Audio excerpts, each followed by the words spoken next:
కేటీఆర్ ఇలా మాట్లాడుతూ విచారణకి నేను సహకరిస్తా, విచారణకి నేను వెళ్తా, విచారణకి ఎన్నిసార్లు పిలిచినా పోతా అని చెప్పి మాట్లాడుతున్నావు. ఈ ఫార్ములా కార్ రేసింగ్ లో అస్తవ్యస్తంగా దాన్ని నిర్వహించి అడ్డంగా దొరికిపోయిన వ్యక్తివి నువ్వు.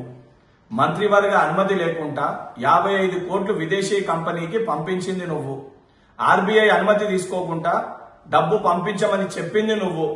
ఈరోజు దొంగ దొరికిపోయినాక నంగనాచి లెక్క మాటలు మాట్లాడుతున్నావు. సిగ్గుశరం ఉండాలి. ఏదైతే పాటించవలసింది పాటించకుండా, సరైన ప్రొసీజర్ లో చెయ్యకుండా, అడ్డగోలుగా తెలంగాణ ప్రజల సొమ్ముని దుర్వినియోగం చేసి దొరికిపోయి ఈరోజు నీతివంతులు లెక్క ఏమి తప్పు చేయడం లెక్క మాట్లాడుతున్నావు. 3 సార్లు కాదు, దొంగతనం చేసిన వాళ్ళని 300 సార్లు అధికారులు పిలిచినా పోవాల్సిందే, సమాధానం చెప్పాల్సిందే. నిజంగా నువ్వు సత్య హరిశ్చంద్రుడు అయితే ఆ విచారణలో వాస్తవాలు చెప్పి అంగీకరించాల్సిన బాధ్యత నీపైన ఉంటది. అవన్నిటినీ పక్కన పెట్టి మా ప్రభుత్వం మీపైన కేసులు పెట్టి మిమ్మల్ని లోపల పెట్టే అవసరం మాకు లేదు. కాంగ్రెస్ ప్రభుత్వము నిన్ను లోపల పంపించి నిన్ను విచారణ చేపట్టి విచారణకి పిలిచి పైశాచిక ఆనందం పొందుతుందని మాట్లాడుతున్నావు. మరి ఇదే నువ్వు అధికారంలో ఉన్నప్పుడు రేవంత్ రెడ్డి గారిని మా అందరి పైన అడ్డగోలుగా అక్రమంగా వందలాది కేసులు పెట్టి జైలు పాలు చేసి డిటెన్షన్ సెల్లో పెట్టి మరి దాన్ని పైశాచిక ఆనందం పొందినవా లేదా దాన్ని శాడిజం అని అంటారా?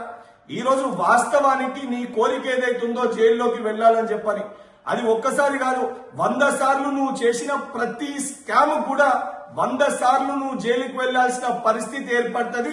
నీ కోరిక నెరవేరాలని చెప్పి నేను కూడా కోరుకుంటున్నా. నిజంగా నీకు చిత్తశుద్ధి ఉంటే, బాధ్యతనే ఉంటే ఈ డ్రామా కంపెనీలు ఆపి, ఏదైతే సంబంధించి నీ దొంగ నాటకాలు ఆపి విచారణలో వాస్తవాలు చెప్పాలే తప్ప ఈ దొంగ నాటకాలు, ఈ దొంగ డ్రామాలు స్వయంగా నీ కుటుంబ సభ్యులే ఇయ్యాలా నువ్వు దయ్యం అని చెప్పి నన్ను ఉద్దేశించి మాట్లాడుతారు. మరి ఈ పంచాయతీ అంతా తెలంగాణ రాష్ట్ర సొమ్ముని దోచుకుంటేనే వచ్చింది కదా కేటీఆర్. బిడ్డ ఖబర్దార్, మాటలు మాట్లాడే ముందు నువ్వు నీ అయ్యా నీ కుటుంబ సభ్యులు తెలంగాణ రాష్ట్రాన్ని దోచుకుండ్రు. నువ్వు కాంగ్రెస్ పార్టీని చూసుకున్నాడు కాదు, నువ్వు చేసిన అక్రమాలకి తెలంగాణ ప్రజలు నిన్ను చూసుకొని నువ్వు కుటుంబ సభ్యులు నేలకేసి కొట్టిండ్రు. వచ్చే ఎన్నికల్లో కనీసం మీరు ఎమ్మెల్యేలుగా కూడా గెలిచే పరిస్థితి ఉండదు.